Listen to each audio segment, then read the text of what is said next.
Well, welcome to the quiet side of Florida. This is Real Estate Matters. For over 11 years, the voice of real estate in Flagler County and Palm Coast, Florida. I'm Toby Tobin. I'm the publisher of GoToby.com. I'm a Florida licensed realtor with Grand Living Realty.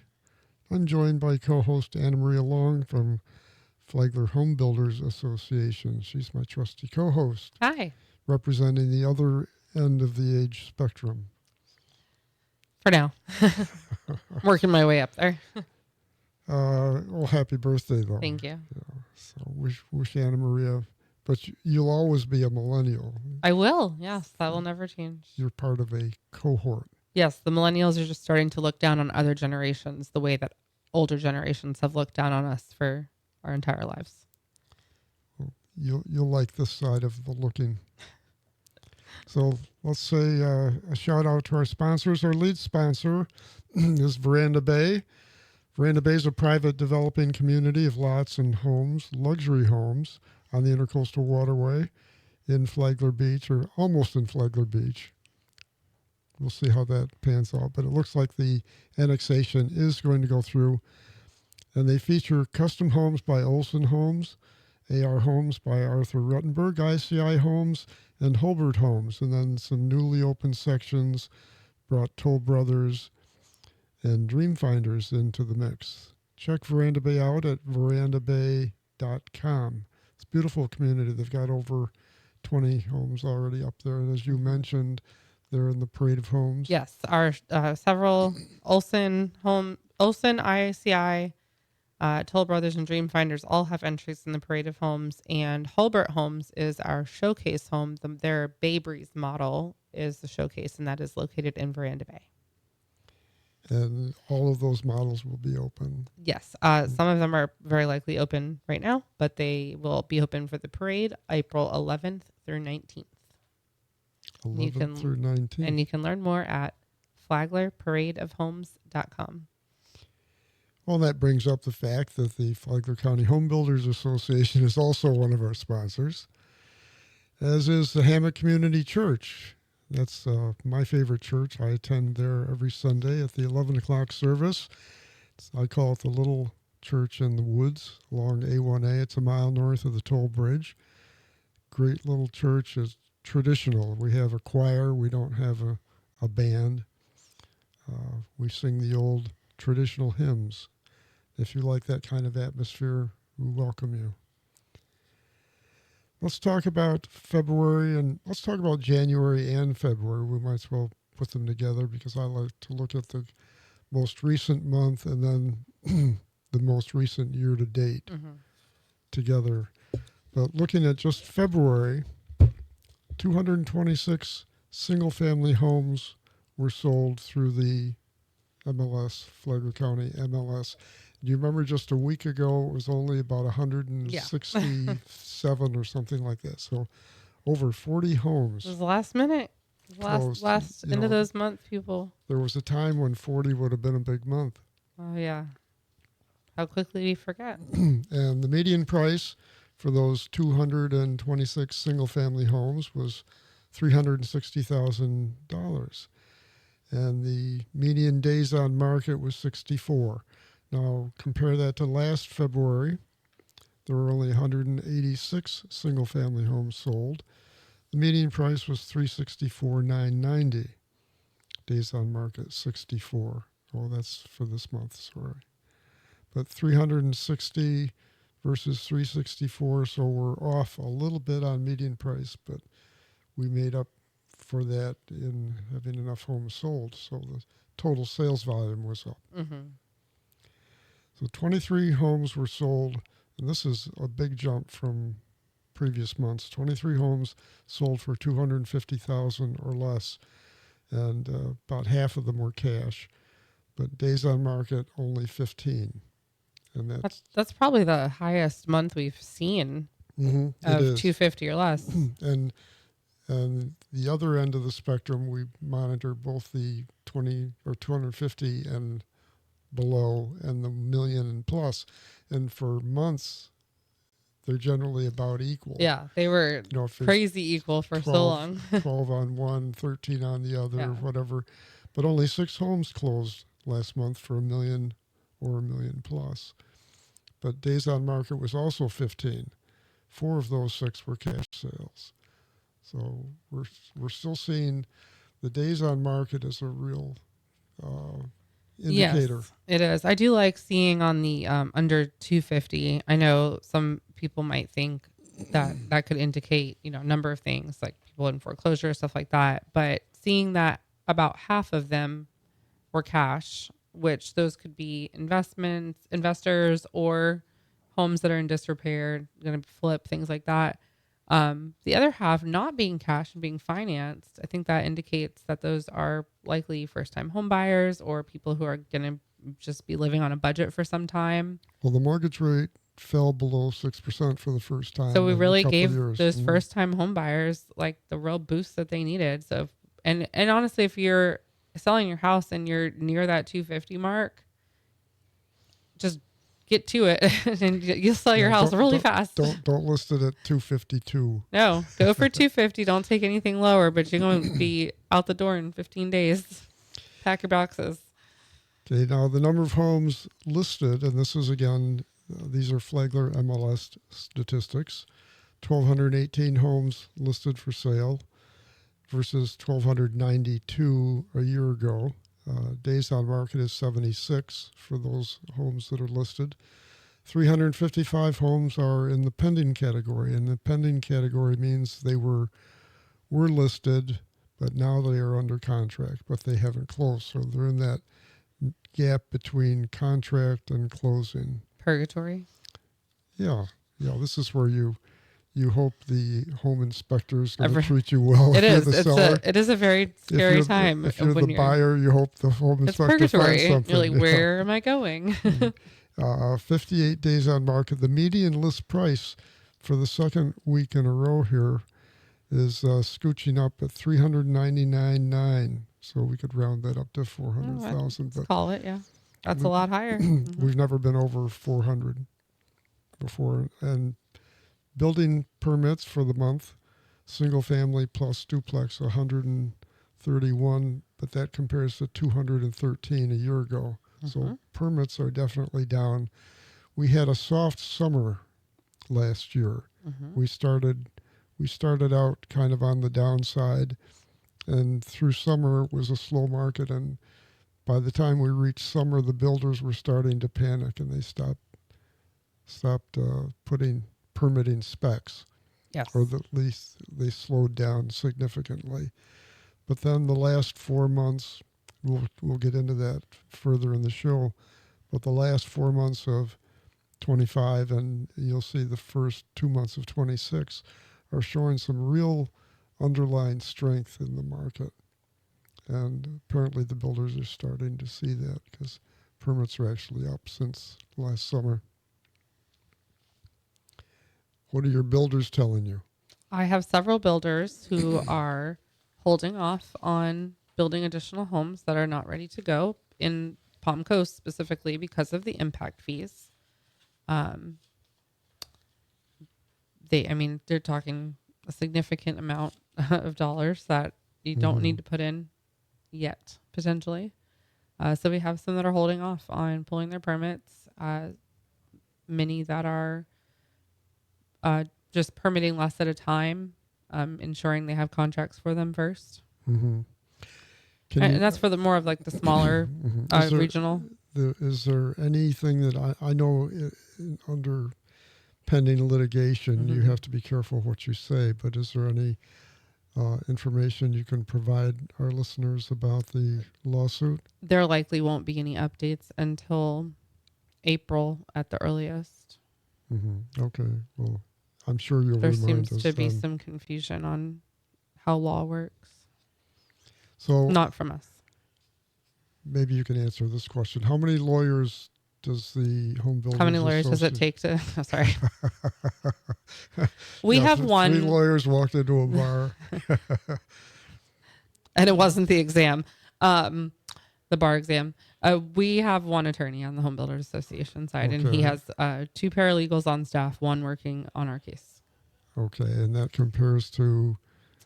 they have 2 on file, filed with the court, counsel and co-counsel, but we've counted as many as 5 that have been addressed at the court, like addressed themselves to the judge. So Interesting. and 4 sitting up at the table during a hearing. Taxpayers' dollars well used. I mean, if you need a few to watch, I guess. If that, I mean, I don't. If as a taxpayer, I don't want to be billed $500 an hour, as with your job being to watch or take notes, especially not when there's a court reporter that could provide those to you.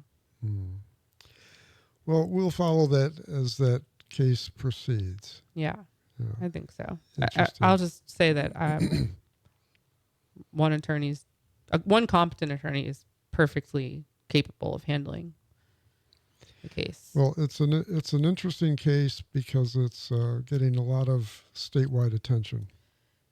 Yes, it is, and there are more state representatives and attorneys who are writing articles for the bar association, and then the state representatives are working on legislation to officially, finally, define extraordinary circumstances. So we're really moving the needle on that, and this case will certainly have a play in that and make its place heard, and it'll make a difference for taxpayers not only here but across the state. It's part of the preemption movement of local people would like to be ruled locally, but sometimes local legislation gets out of hand, which prompts preemption. The state steps in, and we saw it with the short-term vacation rentals.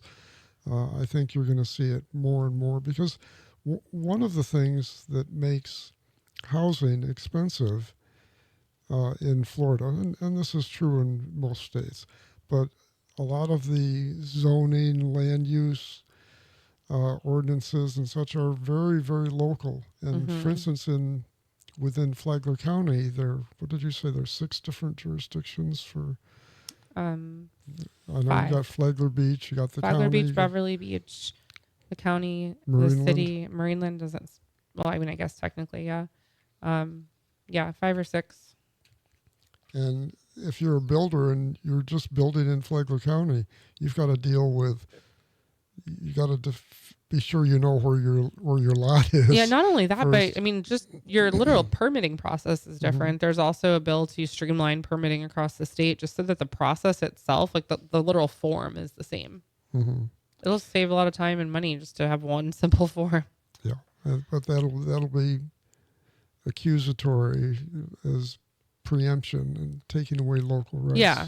Yeah. And well, if they weren't abused, they wouldn't be taken. I know it. Let's take a break. Yep. We'll be right back, folks. Don't go away.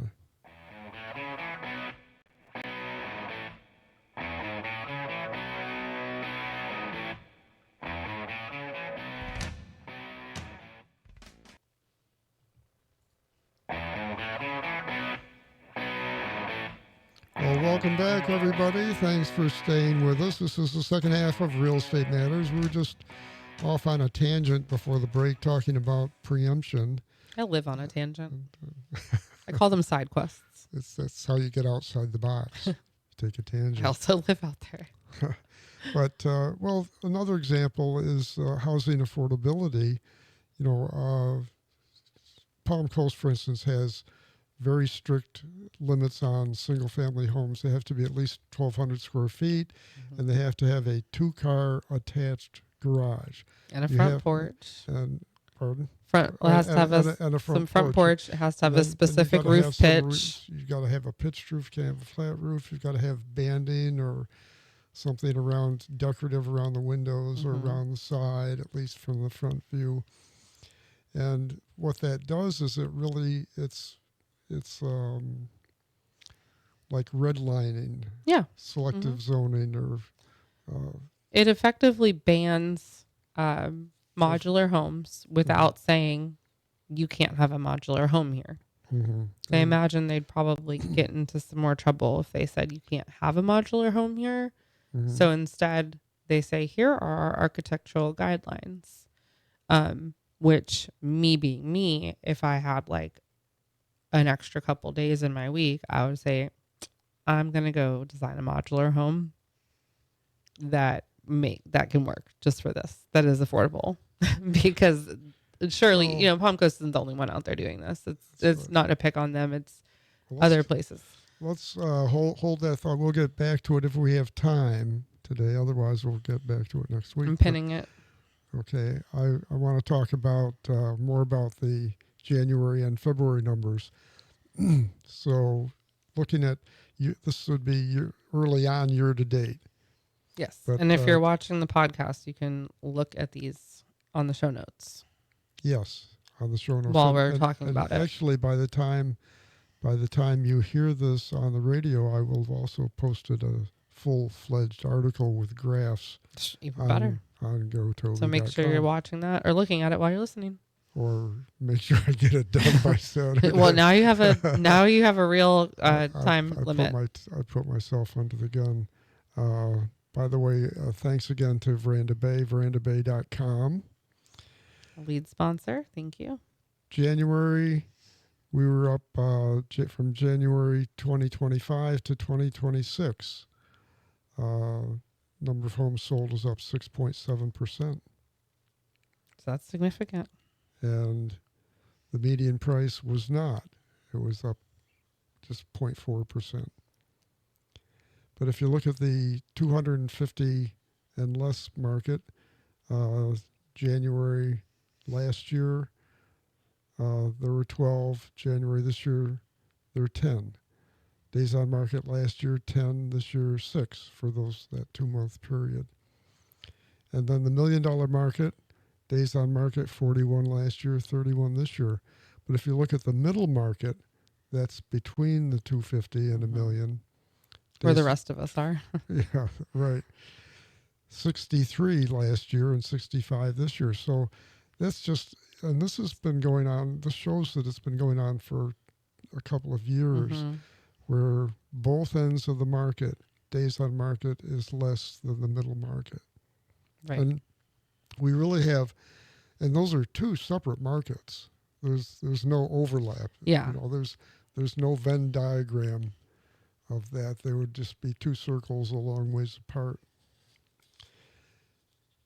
And the number of cash sales too, at both of those, both ends of the market, is significantly above the number of cash sales overall. If you look at February, last year, 69 days on market, 64 this year. That's the overall market. If you look at the 250 and under, last year, 50, this year, 15. Now, the 50 was kind of a statistical anomaly because there were only 6 homes in that category last year. Now we have many more homes. If you look at the $1 million market, last year in February, 21 days on market. This year, 15. But the total volume of sales has gone up in February. It has. And it significantly. Yeah, significantly. That's almost 20%. Not because the median price went up, because right. It actually didn't, but the number of homes sold. And in fact, the number of homes sold year over year, not only in January and February this year, but in the last 4 months of last year. So we now have 6 months in a row where year over year the number of homes sold has gone up. And you would never guess that from talking to anybody. Right. And or reading social media. And it's funny because what you would guess is that the number of homes built has gone up. And that is not true. No, and I don't have that data in front of me. Permits are down. But permits are down. They're, I'm not going to say significantly. I would say they're back to about 2019 levels, which if we go back in time to 2019, everyone was happy then. The builders were happy because that was an upswing from previous years. But then everyone kind of got used to the 2020, 21, 22 market and things being really go and got into that swing, right? And so then as things start to slow down, then it feels like this huge drop off when I'm looking at it more of a return to the 2019 norm. If we start to drop below that, which there's nothing in this market that indicates that we will, there would have to be an extenuating circumstance that's like outside of our control and outside of what the market predictors indicate. But I think we're just returning to what was set to be our normal before we had an extenuating circumstance, which was COVID and all of the 2020 that depends things. on what the definition of is. That's clear to say. What's the definition of normal? So let's look at January and February combined. Homes sold 349 last year versus 400 this year, so that's up 14.6%. But the median price over that 2-month period or the dollars per square foot, excuse me. That's another measure that's probably a more consistent measure from one period to another period. Yeah, and it's something people ask regularly. And it was $196 last year, $193 this year. So it's great for a buyer. The price per square foot is dropping a little bit, and you're seeing little softness in median selling prices as well. But the 250K market, 17 last year, 13 this year. That's not much of a change. Dollars per square foot, again, a meaningless number because the number of homes sold is so small. Days on market, though, 18 versus 13. The mid-market, 69 days on market. Last year, 73 this year. And then the $1 million market, 21 sold last year, 13 this year. Dollars per square foot, almost identical. Days on market, 33 last year, 24 this year. Then overall total sales for January and February combined, 165 million last year, 175 this year, so it's up 6.1%. And, in the end, that's the number that's most important to the builders and the realtors and the bankers. Yes. The whole industry rides on sales volume. They don't ride on the number of right. And that's important to know. When if someone grabs that sentence, just that's important to the builders, the bankers, the real estate agents.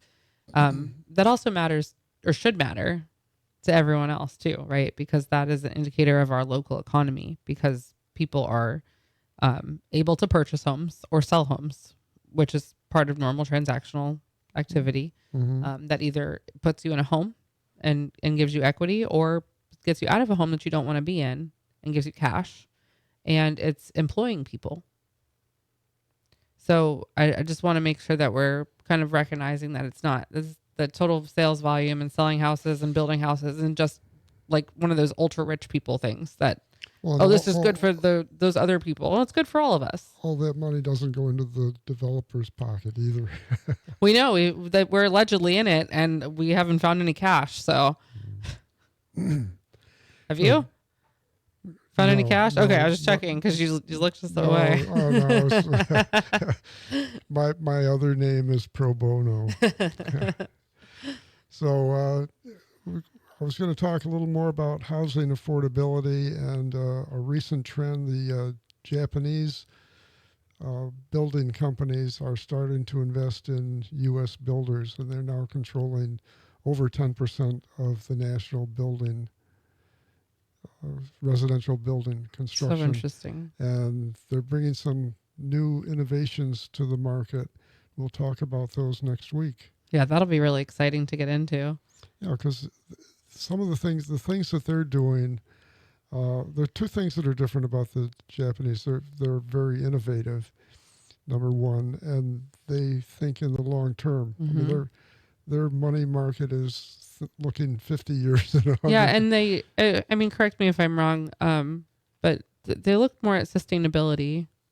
I know that when my husband was in the military and he went to Japan, that he was just very impressed with the country and how they operate as a whole. And that includes, construction, and he was a CB in the Navy, so he did construction. And Yeah, I'm really interested to see what that does here in terms of productivity and efficiency. Mm-hmm. Well, I think they're headed in the direction. I think we have to go in one of the last avenues to address the Yeah. affordability issue. So you want to wrap it up? Yeah, gladly. So video podcasts of real estate matters are available on gotoby.com. Just click on podcasts on the top navigation bar. Show notes are included so you can see what we didn't get to or follow along on these numbers on the show. Also on gotoby.com is the Flagler County interactive map of residential developments and subdivisions, which is updated regularly. It's up to 170 pins in that map now. So make sure you use the layers feature. If you have a question or a suggestion for Real Estate Matters or gotoby.com. You can give me a call, 386-931-7124, or feel free to email me. It's toby@gotoby.com. I'm Toby Tobin, and I approve this show.